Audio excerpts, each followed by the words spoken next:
publié tout d'abord en version anglaise en 1987, traduit 3 ans plus tard en français, donc en 1990, le petit essai très accessible au grand public du grand helléniste français Jean-Pierre Vernant, intitulé « Mythes et religions en Grèce ancienne », distingue, dans son chapitre sur le mysticisme grec, 3 formes d'organisation religieuse dans le cadre du mysticisme. D'une part, les mystères, ensuite le dionysisme, et enfin, pour terminer, j'ai un petit trou de mémoire, oui, évidemment, l'orphisme. Dans le cadre de cet exposé, je ne me pencherai que sur un aspect des mystères, à savoir les mystères d'Éleusis en Grèce ancienne. Dans ce chapitre donc consacré au mysticisme grec, Jean-Pierre Vernant cherche à situer ces 3 formes religieuses en essayant de comprendre comment ces formes, dans le cadre d'un système cultuel très rigoureux, réglé, comment ces formes ont pu s'inscrire dans le système politique de la cité grecque. Ce sera un aspect qui sera évoqué dans le petit exposé que je vais faire maintenant. Tout d'abord, il s'agit, bien sûr, pour commencer, de placer les mystères dans leur contexte spatio-temporel et de donner quelques définitions. Tout d'abord, où se trouve Éleusis? Éleusis est une grosse bourgade qui se trouve à l'ouest d'Athènes, pas très loin d'ailleurs de la frontière de l'Attique. Et l'Attique, qu'est-ce que c'est au fond dans le monde grec ancien? Eh bien, l'Attique, c'est la cité-État qui a pour capitale Athènes. On dit souvent, à tort, la cité d'Athènes, on devrait dire la cité d'Attique. Parce qu'Athènes est évidemment la grande ville de cette cité-État, mais l'ensemble du territoire est évidemment beaucoup plus vaste et correspond en superficie, pour donner un ordre de grandeur, au Grand-Duché de Luxembourg. Autrement dit, l'Attique, dans l'Antiquité et en Grèce ancienne, était la plus grande des cités-États. Ces cités-États se comptaient au nombre de plusieurs centaines, sur le continent même, dans le sud-est de la péninsule balkanique, mais aussi sur l'ensemble du pourtour méditerranéen. Donc ces cités-États, c'était l'équivalent aujourd'hui de ces États souverains que sont Monaco, le Liechtenstein, le Vatican ou la République de Saint-Marin. Voilà donc pour le cadre politique. Maintenant, pour les mystères dont il va être question ici, comment les connaît-on? On sait que c'est à la fin du 7e siècle avant notre ère qu'Athènes a annexé Éleusis et donc les cultes qui étaient déjà célébrés. nos sources maintenant. Pour le mythe, il y a essentiellement un texte fondamental, c'est l'hymne homérique à Déméter qui date justement de la fin du 7e siècle avant Jésus-Christ. À côté de cet hymne homérique, il y a un certain nombre de fragments qui datent du 5e siècle, toujours avant Jésus-Christ, fragments de Sophocle ou de Pindare. Il y a aussi, pour le siècle suivant, des commentaires qui ont été faits par Aristote sur les mystères d'Éleusis, et alors pour une période beaucoup plus récente, c'est-à-dire dans la deuxième moitié du 1er siècle après Jésus-Christ, voire le début du 2e siècle après Jésus-Christ, il y a le texte de Plutarque.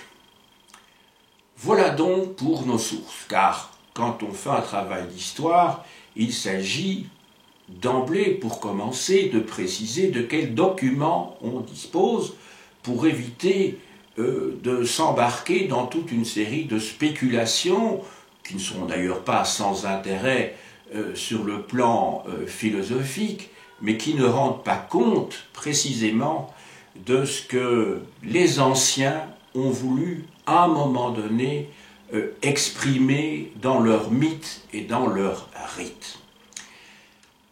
Alors maintenant, qu'est-ce que c'est qu'un initié? Alors un initié, c'est quelqu'un qui a reçu en partage un savoir qui n'est pas obligatoirement un savoir d'ordre intellectuel, ni même spirituel, mais un partage d'émotions d'origine divine qui passe toujours par une condition fondamentale qui est celle du secret. En effet, un initié ne peut communiquer à autrui l'expérience qu'il a vécue lors de son initiation. Et en ce qui concerne plus précisément les mystères d'Éleusis, avant d'être un initié, on est un myste, c'est-à-dire un candidat à l'initiation. Donc le myste est au fond un profane qui a été préparé à l'initiation, mais qui n'est pas encore un initié. Mon exposé sera subdivisé en 3 parties. Dans un premier temps, je vais vous lire un extrait de ce fameux hymne homérique à Déméter, où il est question justement du mythe dont il va être question dans cet exposé. Je vais reprendre, analyser ce texte pour essayer d'en dégager les 4 étapes qui sont à l'origine de l'instauration du culte des 2 déesses à Éleusis. Dans un second temps, j'expliquerai quels sont les rites qui en découlent et qui sont explicables par le mythe. On verra que, contrairement à un savoir souvent superficiel que l'on apprend dans les petites classes de l'enseignement secondaire, il y a en fait 2 étapes dans les mystères. Les petits mystères qui se passent au printemps et ensuite les grands mystères qui se situent à l'automne. Ensuite, et ce sera la dernière partie de mon exposé, tout à fait logiquement, je vais m'attacher à la signification des mystères. Je commence donc par la lecture de cet extrait de l'hymne homérique à Déméter qui, je le rappelle, date de la fin du 7e siècle avant Jésus-Christ. C'est Rhéa, donc la mère des dieux, des Olympiens, qui s'adresse à sa fille Déméter, qui est donc la sœur de Zeus, qui est la sœur également toute une série de dieux que Zeus a fait vomir par Cronos qui les avait avalés pour qu'il n'ait pas de rival, et elle s'adresse à sa fille Déméter avant que celle-ci fonde les mystères d'Éleusis. Le mot Déméter, et je crois qu'il ne faut pas être un grand helléniste ou latiniste pour comprendre ce mot, dans Déméter vous avez deux parties, Dé qui, c'est le fameux Dea en latin qui signifie la déesse, et Méter qui renvoie à l'idée de maternité. Donc Déméter, c'est la déesse mère, c'est la déesse terre, et l'on sait combien dans les sociétés paysannes, qui sont ces sociétés néolithiques qui se mettent en place à partir du 10e millénaire avant notre ère, et qui vont continuer dans nos régions jusqu'au XVIIIe siècle, au XIXe siècle, mais qui perdurent encore aujourd'hui dans de nombreuses régions du monde, on sait combien donc la terre est essentielle pour vivre, voire pour survivre. Donc c'est Rhéa qui s'adresse à sa fille Déméter, donc la déesse de la terre, la déesse de la fertilité, et qui lui dit « Viens mon enfant, Zeus, dont la vaste voix gronde sourdement, t'invite à rejoindre la race des dieux.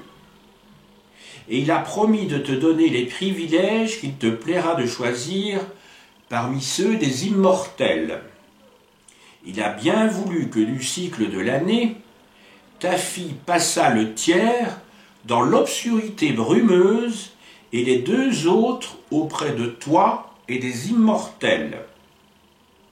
Il a dit qu'il en sera ainsi, et il l'a confirmé d'un signe de tête. Allons, ma fille, obéis, et ne sois plus si forte irritée contre le chronide des nuées sombres. Fais tout de suite croître par les hommes le grain de vie. Le chronide des nuées sombres dont il s'agit ici, c'est Hadès, qui a pour père, comme les autres dieux, Cronos. Elle parlait ainsi, donc Rhéa. Et Déméter, couronnée, se garda bien de lui désobéir. Elle fit aussitôt des labours féconds, lever le grain. Tout entière, la vaste terre se chargea de feuilles et de fleurs.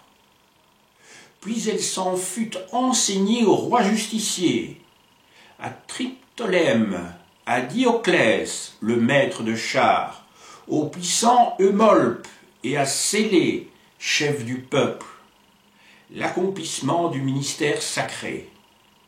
Elle leur révéla les beaux rites, les rites augustes qu'il est impossible de transgresser, de pénétrer, ni de divulguer. Le respect des déesses est si fort qu'il arrête la voix. Au contraire, celui qui n'est pas initié au saint rite et celui qui n'y participe point n'ont pas le semblable destin, mais lorsqu'ils sont morts dans les moites ténèbres. Cet extrait donc tiré de l'hymne à Déméter vers 460-482.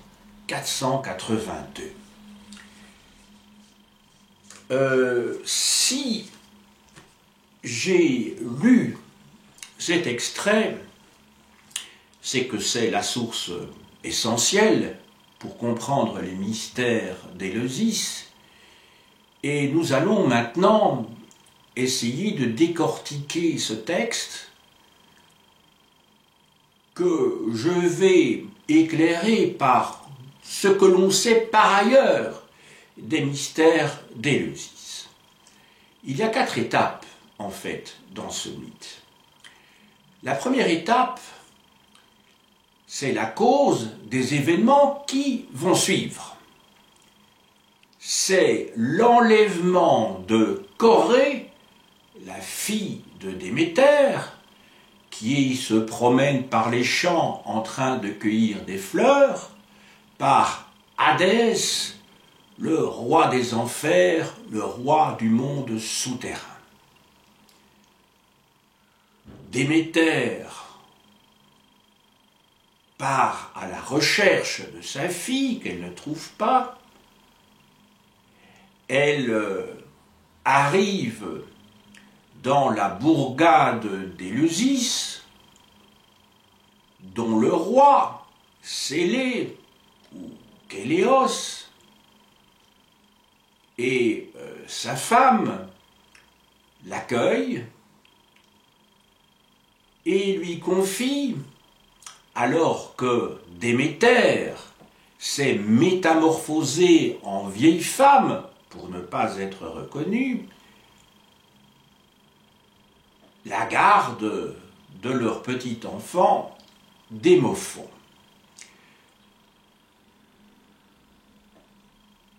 Déméter veut assigner à Démophon un rôle se rapprochant de la divinité, puisque elle va l'enduire d'ambroisie, le frotter près du feu de telle manière que celui-ci devienne immortel. Mais Déméter est dévoilée par la reine d'Éleusis, et à ce moment-là, les habitants d'Éleusis vont établir un culte en son honneur et lui édifier un temple. Ceci reviendra dans les rites dont il sera question tout à l'heure. Déméter, qui revient à son deuil, est en colère, puisqu'elle ne trouve pas sa fille. Elle décide donc de stériliser la terre. Quand je dis la terre, c'est toute la terre. Et les dieux se trouvent très fâchés, puisque les humains ne leur font plus de sacrifices au départ des produits de la terre, justement. Zeus est évidemment saisi de l'affaire et va tenter de résoudre la situation, puisque Zeus, c'est le garant de l'ordre de l'univers, il a une fonction de juge suprême, c'est le roi des dieux, et il lui revient donc, je le disais, de sortir de l'impasse. C'est ainsi qu'il va demander à Iris d'aller trouver Déméter pour la faire revenir sur sa décision de stériliser la terre. Mais Déméter n'en démord pas. Dès lors, Zeus entreprend une seconde tentative, mais cette fois non plus auprès de Déméter, mais auprès de son frère Hadès, le dieu du monde souterrain. Et c'est ainsi que un compromis va être élaboré. Et c'est donc la 4e étape. Quel est ce compromis? Hadès avait épousé Corée, devenue depuis Perséphone, donc il s'agit de la même personne, mais dans un autre rôle en tant que femme d'Hadès, avait mangé un pépins de grenade et par conséquent étaient tenus, je dirais même condamnés, à vivre sous terre. Le compromis qui est trouvé est le suivant, c'est que un tiers de l'année, donc pendant 4 mois, qu'aurait Perséphone vivra dans le monde souterrain avec son mari, le dieu des enfers, et les 8 autres mois, elle vivra en surface, où elle est évidemment nécessaire pour le cycle naturel de la vie quotidienne pour les hommes, et on a vu que indirectement les dieux sont partie prenante, puisqu'ils bénéficient des sacrifices des hommes. Voilà comment se conclut l'affaire. Un tiers de l'année, donc, Perséphone vivra avec son mari sous terre, et les 2 tiers, les 2 autres tiers de l'année, elle vivra en surface. Ce qui permet, par conséquent, à la terre d'être fertile pendant cette période-là. Voilà pour le mythe. On sait que le mythe a une fonction, oui, les mythes ont une fonction structurante. Les mythes sont là pour expliquer l'origine du monde, l'origine de l'univers, l'origine des phénomènes naturels, les relations que les hommes entretiennent avec les dieux. Voyons maintenant quels sont les rites qui découlent de ce mythe et qui ont été mis en place pour que l'ordre de l'univers fonctionne, et pour, de manière plus restreinte, mais essentielle, pour que la vie sociale des individus ne soit pas perturbée.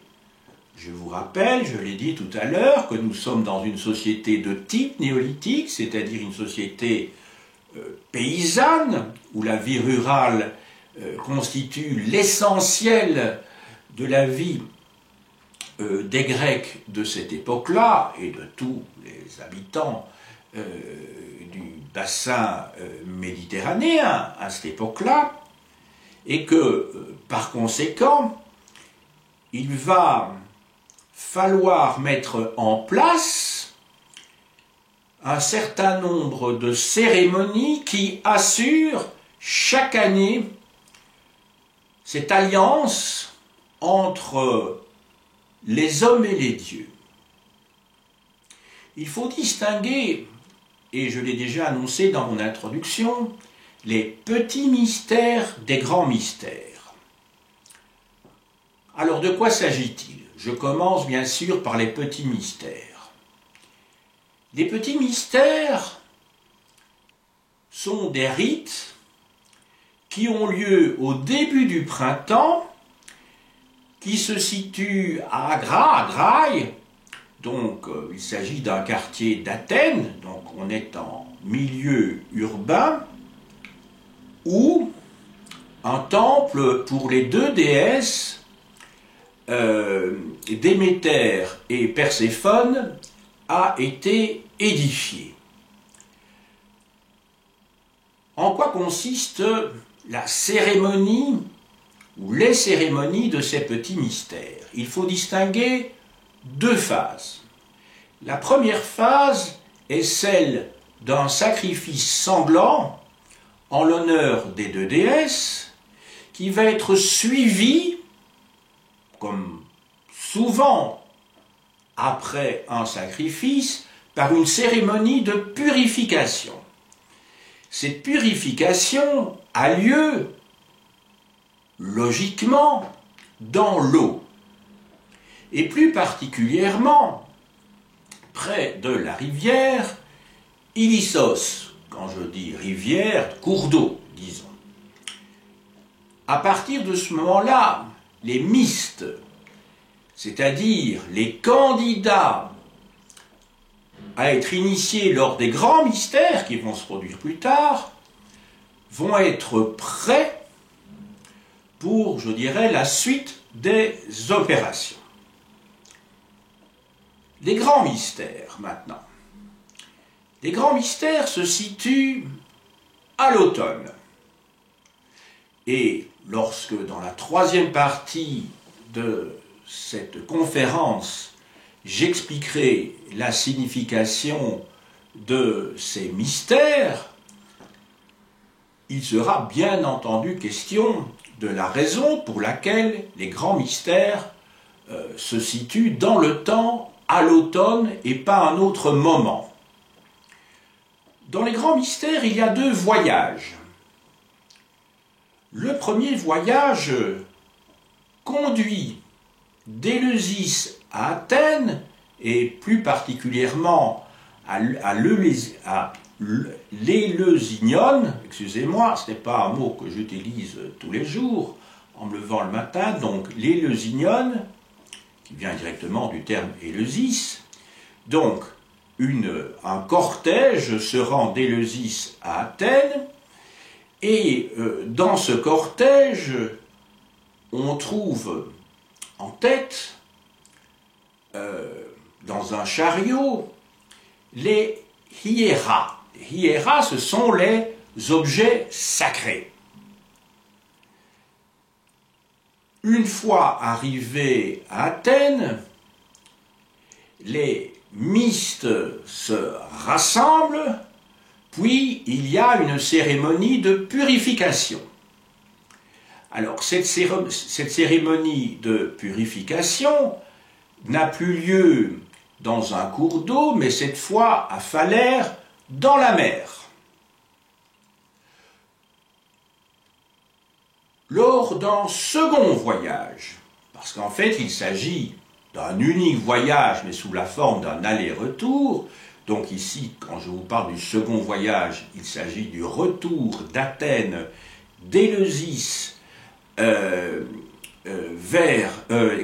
d'Athènes vers Éleusis, oui, où là, dans un grand cortège précédé par la statue de Iacchos, que l'on associe régulièrement, souvent à Dionysos, on trouve donc derrière la statue de Iacchos, on trouve les objets sacrés, les hiéras, et derrière ce chariot, il y a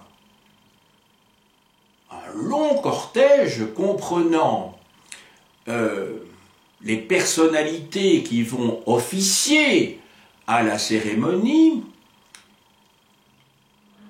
On va trouver ensuite les autorités d'Athènes, car il faut savoir que tout ça se fait au vu et au su de tout le monde, car les mystères d'Éleusis sont, en partie du moins, partie intégrante de la religion civique à Athènes, et on trouve donc dans ce cortège l'archonte roi qui va présider aux cérémonies des mystères.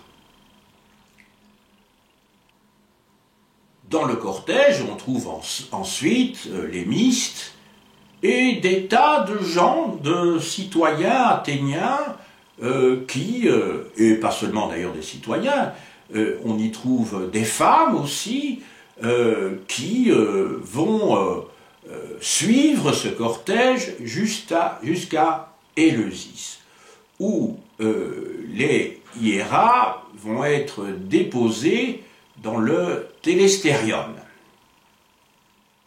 Une fois sur place, une fois à Éleusis, il faut considérer l'espace dans lequel la cérémonie d'initiation va se faire, les acteurs, bien sûr, avant de décrire les étapes de l'initiation. Je commence donc par l'espace lui-même.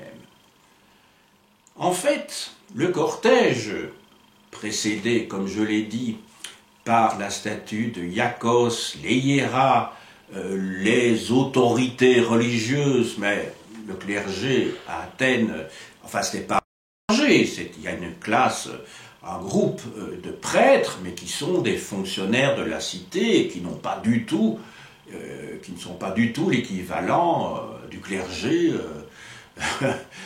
dans la religion chrétienne, par exemple. Ça n'a strictement rien à voir. Eh bien, la foule qui est dans le cortège, elle va s'arrêter et ne pourra pas pénétrer à l'intérieur de l'espace sacré. Alors entendons-nous bien, le sanctuaire, l'espace sacré, c'est un lieu qui n'est pas aussi petit qu'on pourrait l'imaginer, car pour pouvoir accéder à l'initiation, il ne fallait pas remplir beaucoup de conditions. En effet, pour devenir un initié à Éleusis, pour participer au mystère, l'accès était très ouvert. Y étaient admis les Grecs libres ou non libres. Donc, un esclave pouvait être initié au mystère d'Éleusis. Autre caractéristique, que l'on appellerait très moderne, c'est que on n'y trouve pas que des hommes, mais on y trouve aussi des femmes. Il y a en tout cas deux catégories de personnes qui ne peuvent être initiées, en tout cas à l'époque classique.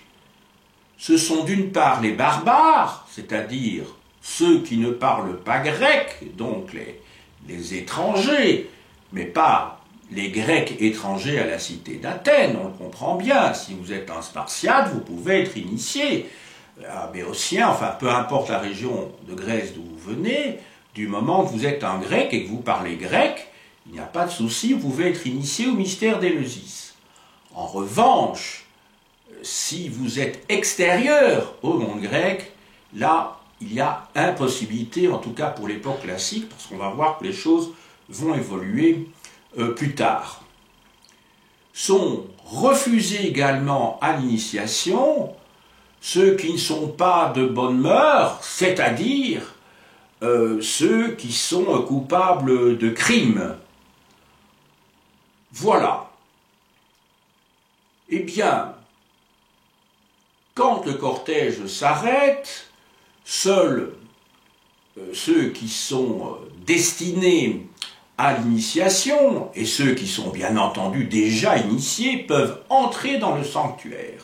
Les autres ne sont pas admis. Mais en tout cas, donc vous voyez qu'il n'y a pas de mystère, c'est le cas de le dire ici, on sait qui va être initié. Et donc, il ne s'agit pas de quelque chose qui est confidentiel quant à l'identification des personnes. En revanche, maintenant, sur le contenu de l'initiation, là, effectivement, il y a secret.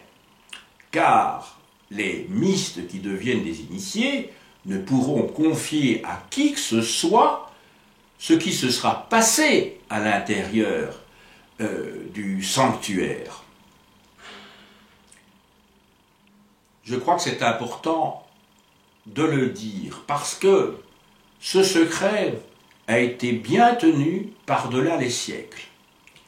Et je vous ai dit, on sait qu'il y avait des mystères à Éleusis, d'autant plus qu'une grande partie de la population athénienne était initiée.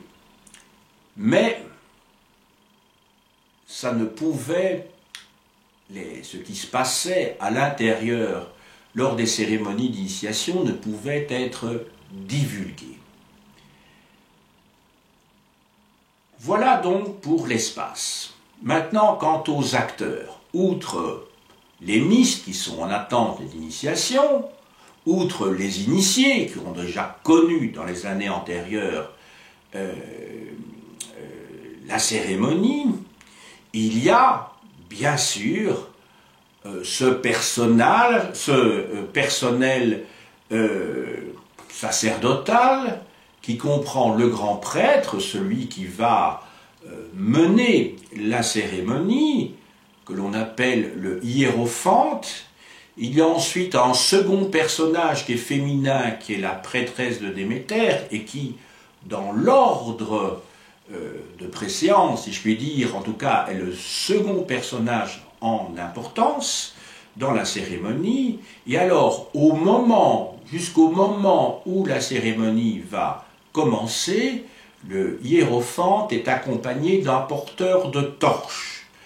Je crois que tous ces éléments sont importants. Il y a donc l'idée de la lumière jusqu'au moment où on va pénétrer dans cet espace. Or, cet espace, que je n'ai pas encore décrit, il faut bien considérer de sa dimension.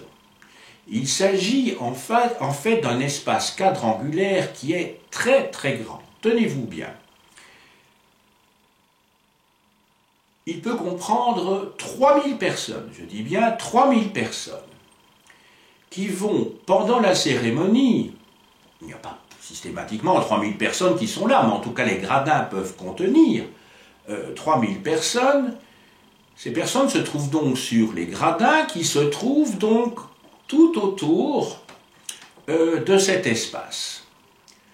Au milieu de cet espace, il y a une chapelle, donc une sorte d'édicule au milieu de la pièce, et vous avez un certain nombre d'autres objets. Vous y trouvez en particulier un siège sur lequel je vais revenir dans quelques minutes. C'est dans cette chapelle ou ce tabernacle, on pourrait même dire, que se trouvent les objets sacrés, les hiéras. En tout cas, c'est là qu'on va les déposer. Alors, la cérémonie d'initiation comprend 3 parties. Une première partie où l'on prononce des paroles rituelles, une deuxième partie où des initiés jouent des drames sacrés, et enfin, alors là c'est l'acmé, le moment le plus important de la cérémonie, c'est le moment où il y a l'exposition de ces fameux objets sacrés, les hiéras. Donc en fait on voit que dans ces 3 parties, il y a d'une part l'élément verbal qui intervient, il y a ensuite l'élément scénique, et enfin, il y a la partie visuelle qui est l'exposition. L'exposition, donc c'est l'apopteia. Pour ceux qui connaissent un petit peu l'étymologie, vous avez donc l'idée que c'est le moment de l'exposition. C'est le moment où l'on voit, où il y a une révélation, au sens propre, puisqu'il y a le dévoilement, la révélation de ce que l'on attendait et dont on ignorait la nature. Alors comment interpréter tout ceci ? Le siège dont il était question tout à l'heure renvoie à ce moment du mythe de Déméter où, lorsque elle est reconnue en tant que divinité par le roi et la reine d'Éleusis, et où on lui propose, bien entendu, puisque c'est une déesse, le trône, eh bien, elle décide de s'asseoir sur une pauvre chaise, un pauvre siège, qui, évidemment, ne correspond pas du tout à sa nature divine. Ensuite, pendant la cérémonie, les mystes, qui deviennent donc des initiés, vont boire un breuvage. Un breuvage qui est celui que Déméter va absorber lorsqu'elle va rompre son jeûne en retrouvant sa fille. qu'aurait donc Perséphone. Ce breuvage est fait d'eau, de menthe et surtout de grains d'orge. Donc on trouve deux éléments qui renvoient immédiatement, deux étapes qui renvoient au deuil de Déméter tel que décrit dans le mythe. Et par conséquent, le dévoilement des objets sacrés correspond symboliquement aux retrouvailles de Déméter avec sa fille Corée, Perséphone.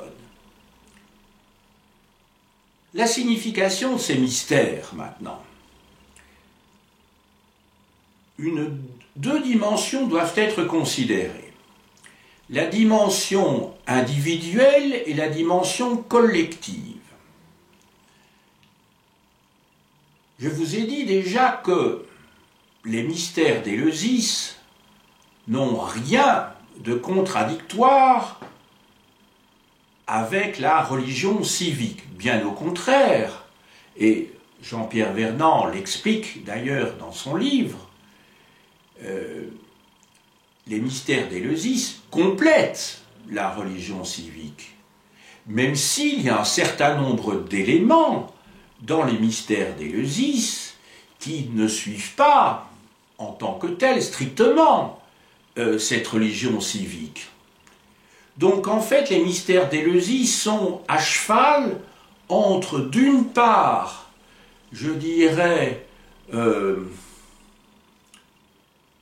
une ligne qui est tracée par cette religion civique, cette religion qui participe à la cohésion des citoyens dans le cadre de la cité-État, et d'autre part, les mystères d'Éleusis ont un statut à la marge.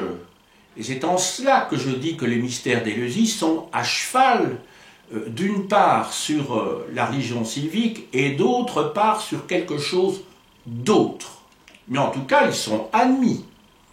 Il n'y a pas de contradiction. Et d'ailleurs, souvent, c'est cette combinaison, et il faudrait peut-être le rappeler à certains politiques, en cette période troublée, en particulier en France, l'art du politique est justement de concilier la norme des règles strictes fixées par la loi et d'autre part une certaine tolérance et une possibilité de transgression pour éviter que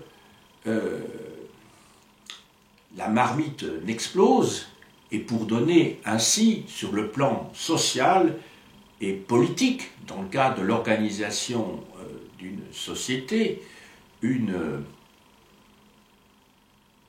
sortie, une sécurité permettant à la vapeur de s'échapper, si je puis dire, pour être relativement trivial. Alors, je vais commencer par les aspects collectifs avant d'aborder les aspects individuels dans la signification des mystères. Donc, tout d'abord, le cadre collectif. Le but, on l'aura compris, lors de ces cérémonies, est de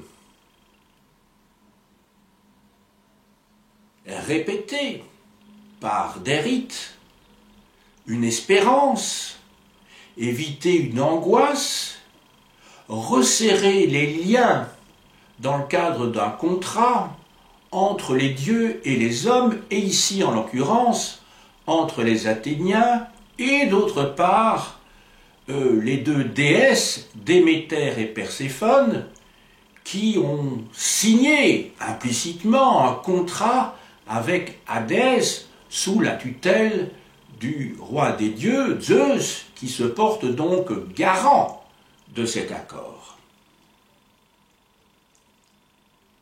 Donc, le but ici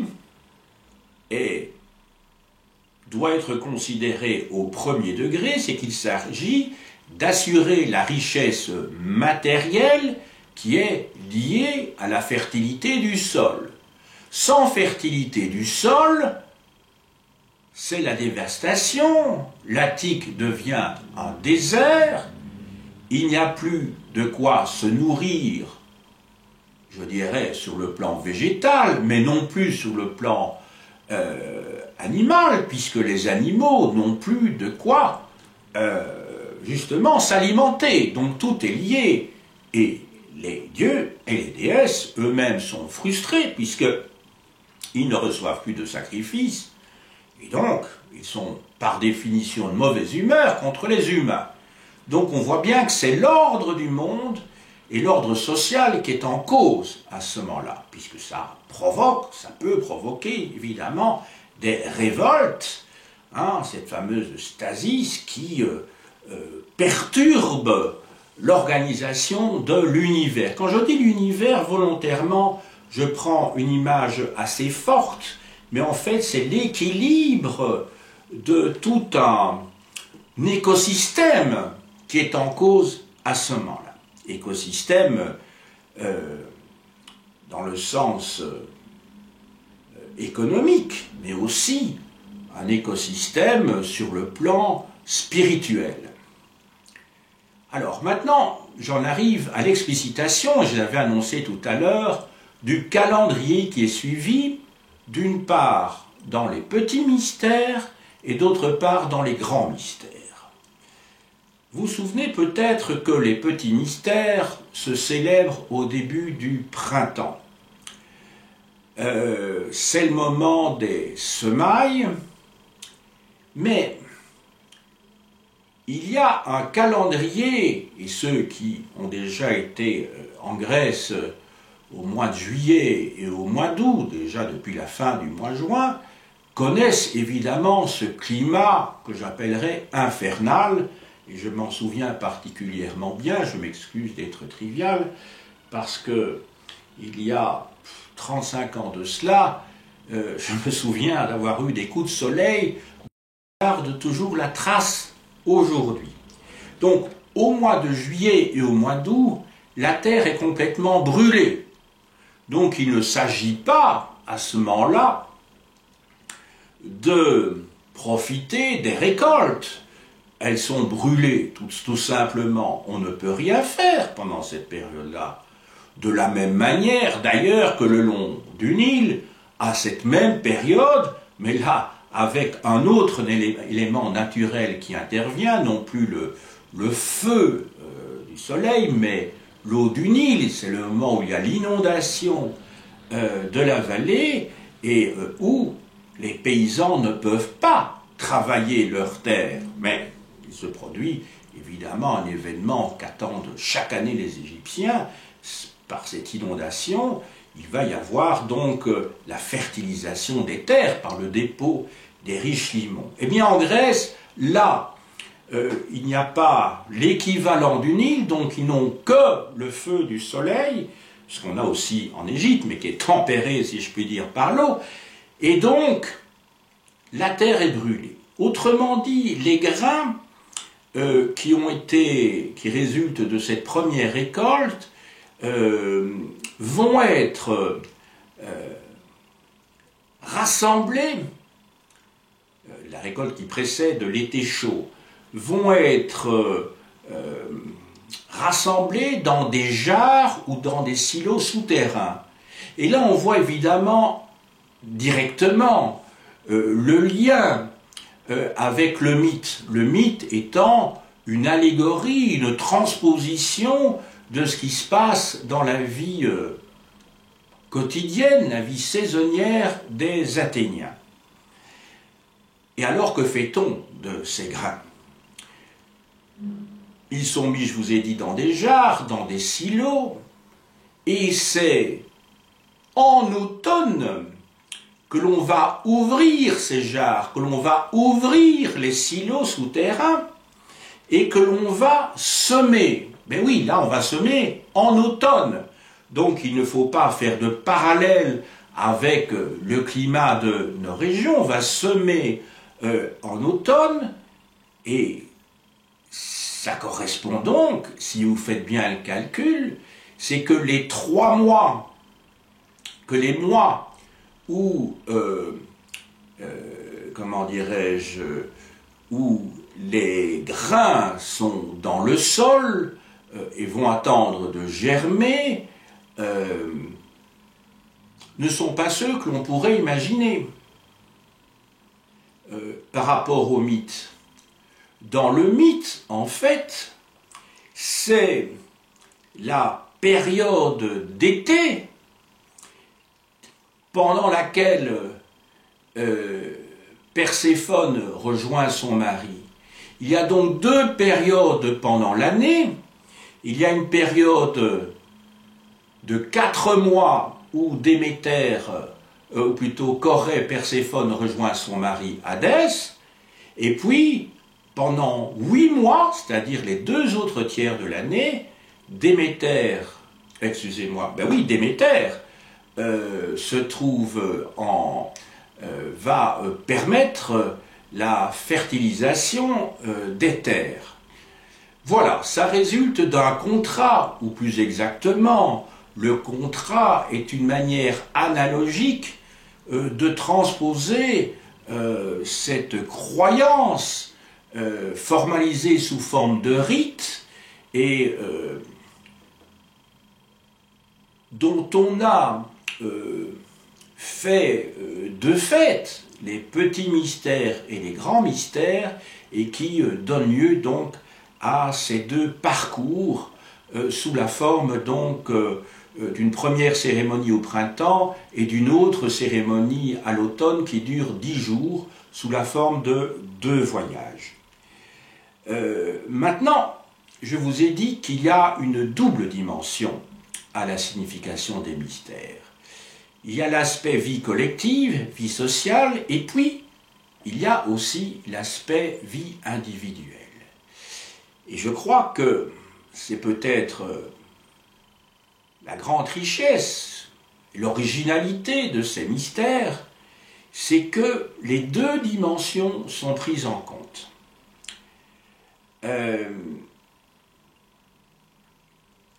Sur le plan individuel, les mystes qui passent par l'initiation reçoivent une espérance spirituelle. En effet, alors qu'il n'y a pas de savoir qui est transmis lors des grands mystères, il n'y a aucun enseignement, il faut bien avoir ça en tête, il n'y a aucun enseignement, il n'y a que une mise en situation pour que, à la suite des différentes étapes de la cérémonie, le myste ressente une profonde émotion qui va lui permettre de se transformer, de se métamorphoser. D'ailleurs, on a vu tout à l'heure que la métamorphose apparaissait déjà à une autre étape du mythe, lorsque Déméter se transforme en vieille femme. Ici, en fait, les initiés du vieil homme vont se transformer. Quand je dis le vieil homme, c'est homme en tant qu'anthropos, c'est pas en tant qu'aner, donc pas en tant qu'homme, en tant que mâle. Eh bien, le vieil homme va quitter l'initié et c'est un nouvel homme qui va apparaître à ce moment-là et qui verra donc toute sa vie transformée et va pouvoir s'épanouir différemment. Alors pourquoi va-t-il s'épanouir différemment? Parce qu'il aura connu, non pas intellectuellement, mais connu émotivement ce que peut représenter la vie après la mort, alors que dans la religion grecque, ceux qui meurent ont comme perspective un destin bien sinistre. Effectivement, les attend le royaume des ombres, sauf pour les héros qui vont aller sur les Champs-Élysées, mais pour les autres qui vont vivre dans les Champs-Élysées, tandis que pour les autres, ben, ils ne seront rien du tout, ils seront amenés à être des fantômes en fait, à errer. Tandis que si vous êtes initié, il y a une espérance de béatitude et d'immortalité. Cette notion d'immortalité est annoncée déjà dans le mythe lorsque Déméter va frotter avec de l'ambroisie Démophon, donc le fils du roi Kéléos, et va le mettre dans le feu de telle manière qu'il devienne un immortel. Donc tout cela est annoncé et par conséquent l'initié va vivre en lui-même sans intellectualiser cette promesse, cette espérance, et cela va évidemment changer complètement les perspectives de sa vie au quotidien, même si, revenant d'Éleusis à Athènes, il va continuer à exercer le métier qu'il avait auparavant, à avoir toujours les mêmes amis, mais il aura l'espérance. Tout cela est très bien décrit, enfin, expliqué dans deux passages que j'ai cités, enfin que j'ai évoqués au début de cet exposé, lorsque j'ai parlé de textes de Sophocle et d'autre part de Pindare. Je vais vous les lire, d'ailleurs ces deux extraits qui datent donc du 5e siècle, ce sont des fragments avant notre ère. Je commence tout d'abord avec Sophocle. Trois fois bienheureux sont ceux des mortels qui descendent chez Hadès, après avoir contemplé cela. À eux seuls il sera donné de vivre là-bas, alors que les autres n'y trouveront que tristesse. C'est ce que je vous expliquais hein, en faisant un parallèle entre d'une part le royaume des ombres, dans lequel vont vivre ceux qui n'auront pas été initiés, ceux qui sont morts profanes, et d'autre part donc les initiés. Et alors on trouve chez Pindare, donc dans le fragment 137, « Heureux qui, ayant vu, descend sous terre », ayant vu. Donc vous voyez, il n'est pas question ici de compréhension intellectuelle. Ayant vu quoi? Mais les fameux hiéras, c'est-à-dire les objets sacrés. Et il semblerait, en tout cas d'après des représentations que l'on a, c'est que cet objet sacré, ce n'est rien d'autre que l'épi, un grain d'un épi de blé. Et on le voit lorsque Déméter, qui tient son sceptre, tient d'autre part un épi dans sa main. Donc, heureux qui, ayant vu, descend sous terre, il y connaît la fin de la vie, il y connaît son divin début. Donc, on voit bien qu'il y a répétition au moment du décès de ce qui a été vécu au moment d'initiation, c'est-à-dire le dépouillement du vieil homme pour accéder, grâce à cette connaissance non pas intellectuelle mais émotive, de ce qui sera vécu par l'initié au moment de sa mort. Il meurt, mais en même temps il renaît. Voilà, c'est ça au fond le message qui doit être retenu. Donc j'espère que vous aurez bien retenu que d'une part, il y a sur le plan collectif, lors de ces cérémonies, une dimension sociale qui vise à rétablir un lien annuellement entre d'une part les citoyens et d'autre part le monde divin, et sur le plan individuel, l'espérance d'un monde ou d'une vie après la mort qui est autrement dit du sens et qui ne conduise pas à ce néant, à ce chaos informe qui attend ceux qui n'ont pas été initiés. Conclusion. Dans l'introduction, je vous avais dit que cette conclusion concernerait la postérité des mystères d'Éleusis. Je vous ai dit tout à l'heure que le mystère, ou plutôt la discrétion, a été bien tenue à travers les siècles, puisque ce sont quelques fragments. Alors il y a l'hymne, évidemment, homérique à Déméter, mais là il s'agit d'un texte. Mais quant aux rites eux-mêmes, c'est grâce à des petits éléments que on croit pouvoir imaginer le scénario qu'à titre d'hypothèse, j'ai formulé devant vous. Je vous ai dit tout à l'heure qu'à Athènes, les mystères d'Éleusis font partie du cadre civique. Autrement dit, les initiés, ce ne sont pas des gens qui mènent une vie parallèle. Il ne s'agit pas d'une société secrète, comme il peut en exister, ou a pu en exister en Chine à un moment donné. On sait le rôle important que les sociétés secrètes y ont joué. Non, à Athènes, c'est pas ça. Tout le monde n'a pas été initié, mais en tout cas, beaucoup d'Athéniens et d'Athéniennes ont été initiés. Et au-delà, puisque je vous ai dit que ça ne concerne pas seulement les hommes libres, mais aussi les esclaves. Ça, c'est acquis. Il y a quand même l'élément transgressif qui apparaît, même s'il est beaucoup moins apparent que dans les Dionysies, donc c'est-à-dire ces cérémonies, ces cultes, ce culte qui est rendu à Dionysos. Une fois que les Romains, à partir de la première moitié du IIe siècle avant Jésus-Christ,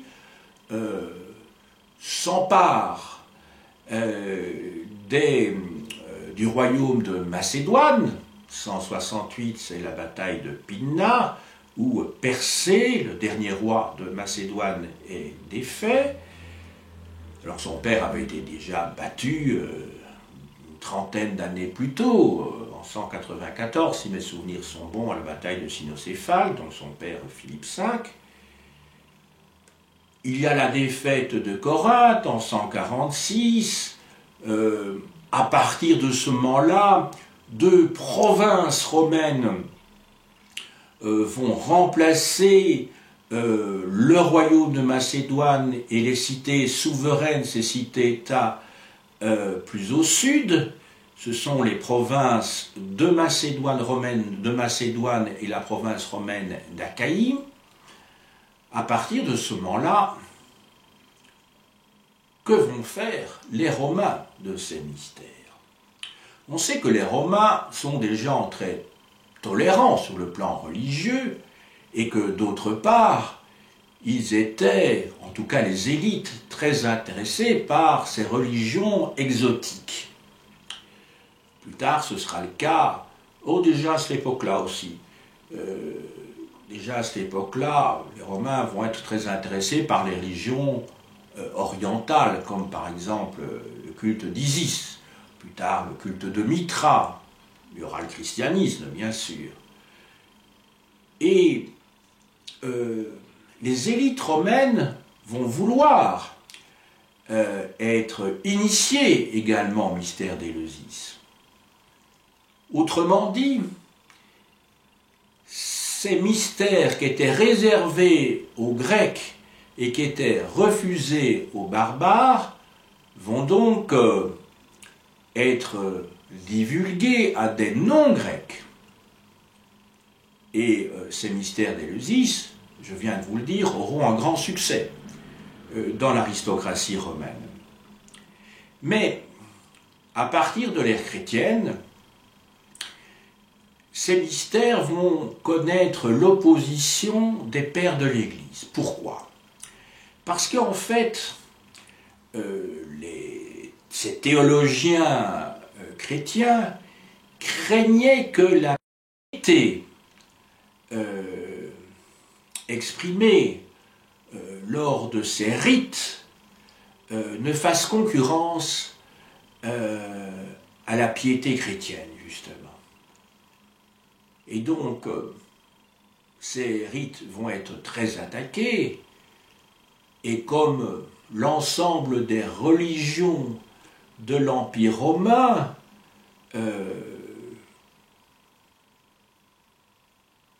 tout cela va disparaître, va être réprimé à partir de la fin du IVe siècle. Je rappelle quelques dates.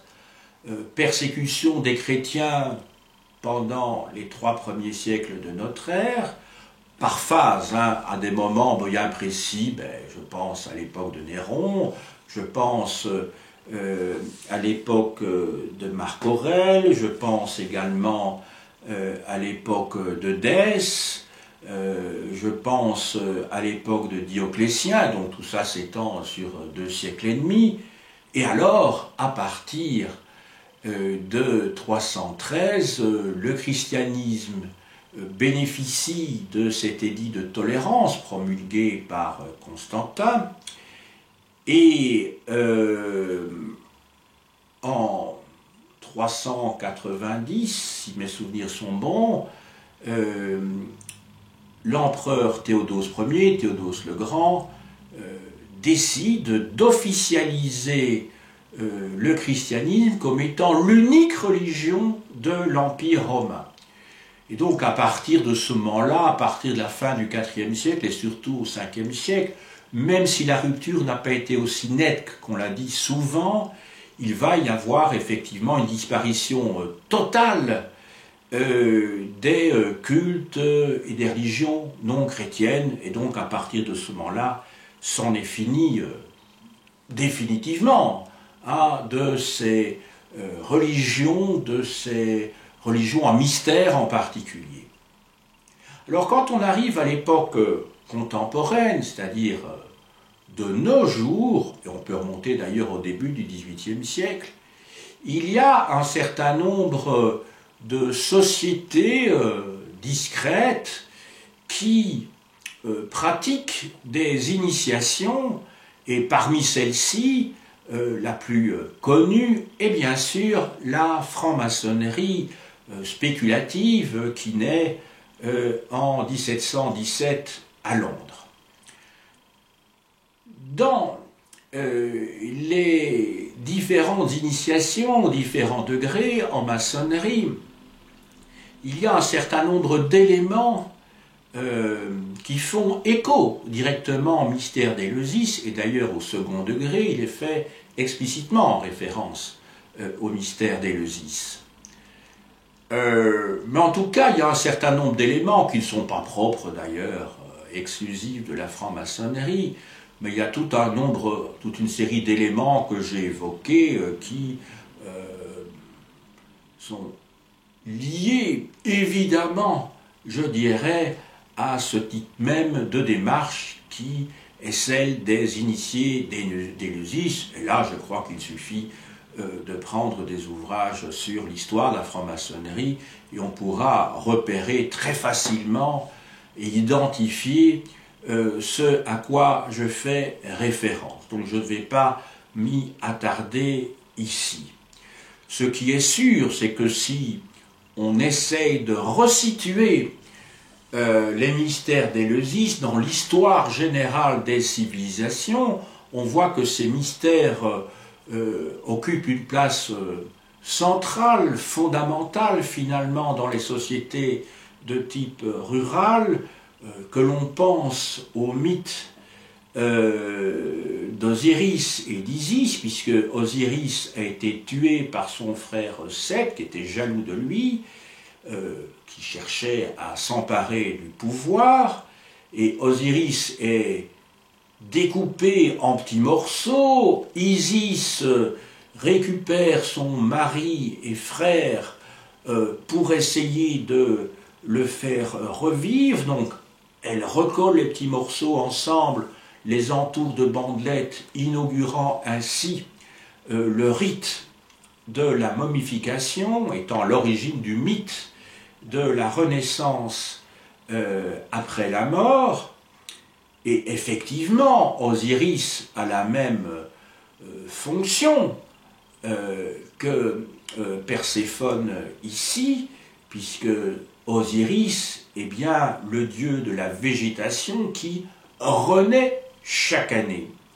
Je pense également à la cérémonie des rogations, pendant laquelle, pendant les 3 jours qui précèdent l'Ascension dans le calendrier chrétien, des prières sont prononcées de telle manière que les champs soient fertiles.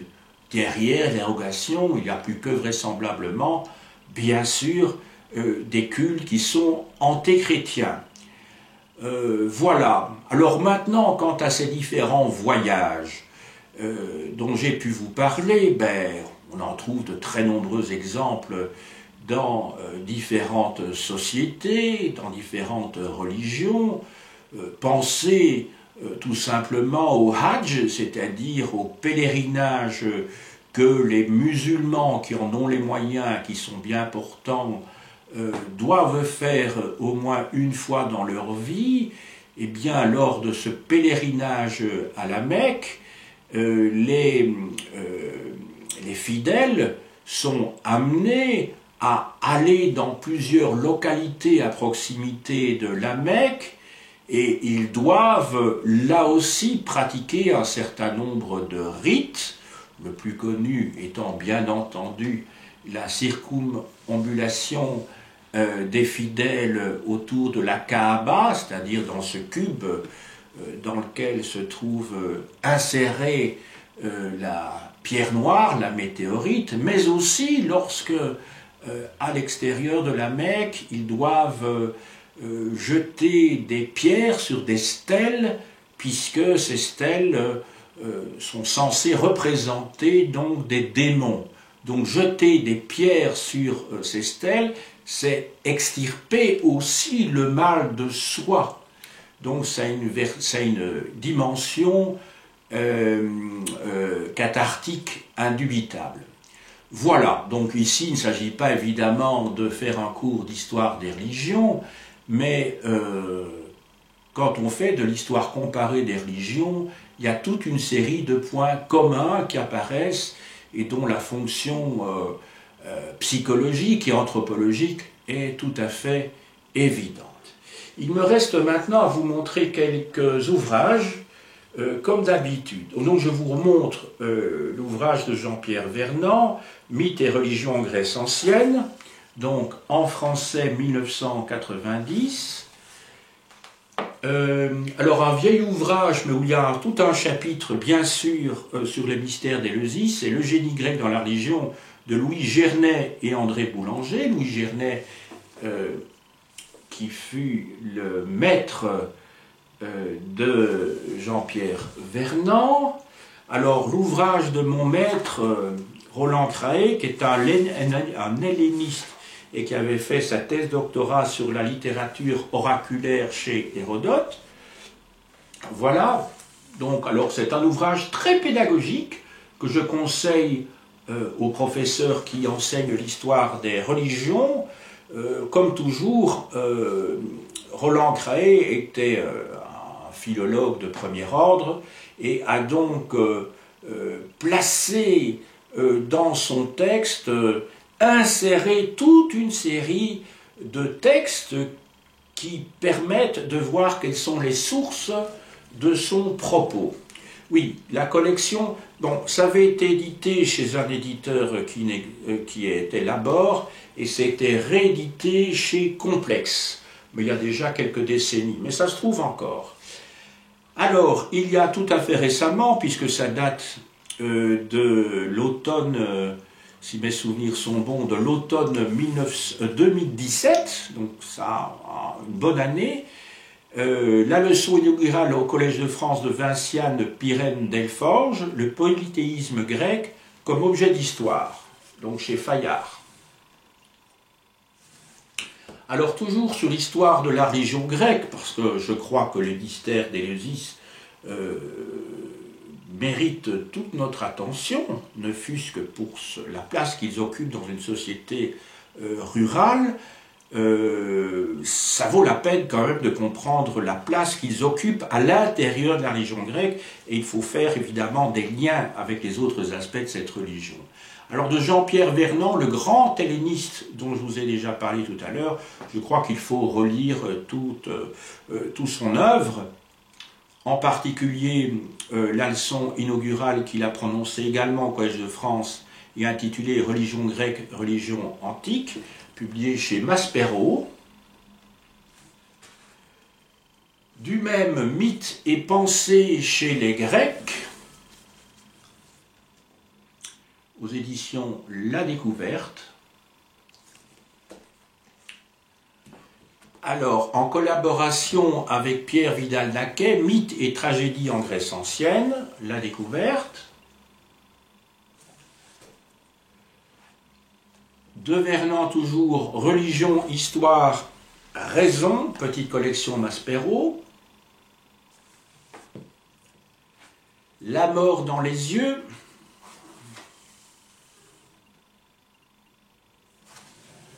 Donc chez Hachette. Nouveau Vernant et Vidal-Naquet, Édipe et ses mythes.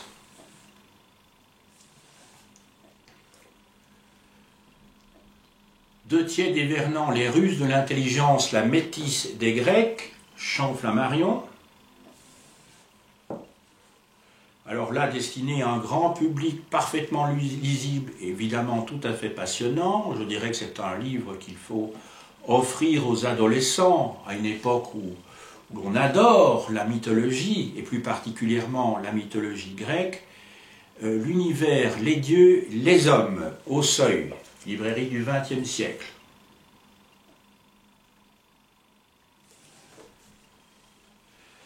Alors, le maître de Vernant, Gernet, Anthropologie de la Grèce antique, Champ-Flammarion. De Dodds, Les Grecs et l'irrationnel, dans la même collection et chez le même éditeur. Devins et oracles grecs par Robert Flasselière, que sais-je, Presse universitaire de France. De Paul Veyne, Les Grecs ont-ils cru à leur mythe? Essai, c'est également un grand classique. Alors, il y a tout un chapitre, bien sûr, qui est assez long d'ailleurs, qui fait 35 pages, un peu plus de 35 pages, de Marie Delcourt dans son livre Les grands sanctuaires de la Grèce antique, chez Gérard Montfort. Marie Delcourt était le maître de mon propre maître Roland Craé. Et c'était une grande helléniste, grande latiniste également, mais grande helléniste, spécialiste de la religion grecque. Alors aux éditions Belletz, dans la collection Confluent psychanalytique, du même auteur, Héphaïstos ou la légende du magicien. Si je vous montre tous ces livres, c'est pour vous inciter à la lecture sur la religion grecque, parce que souvent la religion grecque nous fascine lorsque nous sommes adolescents, et j'espère ainsi vous donner de bonnes lectures. En tout cas, je peux vous garantir que tout ce que je vous ai montré jusqu'à présent est de très haut niveau. Alors, un classique aussi de Mircea Eliade, le sacré et le profane. Oui, on dit bien Mircea Eliade, parce que beaucoup de gens prononcent Mircea Eliade, mais comme il s'agit d'un roumain, faisons un petit effort pour le prononcer à la roumaine. Donc le sacré et le profane dans la collection Idées, chez Gallimard. Alors de Karl Abraham, un des premiers disciples de Sigmund Freud, qui écrit un ouvrage, plutôt un certain nombre d'essais de psychanalyse appliquée qui ont été rassemblés dans le tome 1 de ses œuvres complètes sous le titre Rêves et mythes. Petite bibliothèque Payot. Alors, de Géza Reheim, Origine et fonction de la culture. Là, il s'agit d'un spécialiste de l'anthropologie psychanalytique hongrois. Et alors là, c'est un ouvrage évidemment tout à fait passionnant, puisqu'il y est question d'anthropologie psychanalytique. Il y est question de... on voit le regard que quelqu'un qui bénéficie d'une double formation anthropologique et psychanalytique, le regard qui peut être porté, entre autres, sur les origines des pratiques sociales.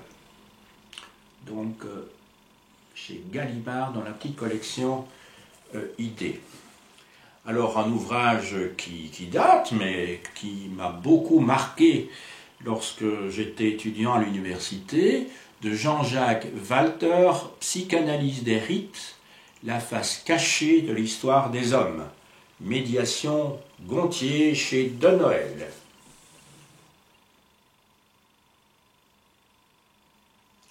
Il y est posé, entre autres, la question de l'ordre, de la généalogie des rites qui, aux yeux de Jean-Jacques Walter, précèdent les mythes.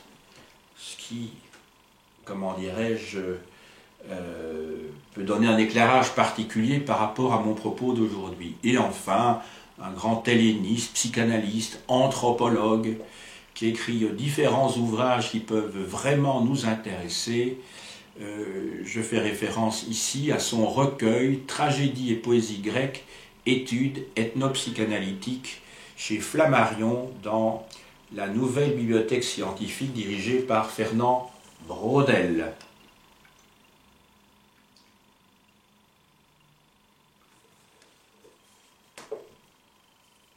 J'ai dit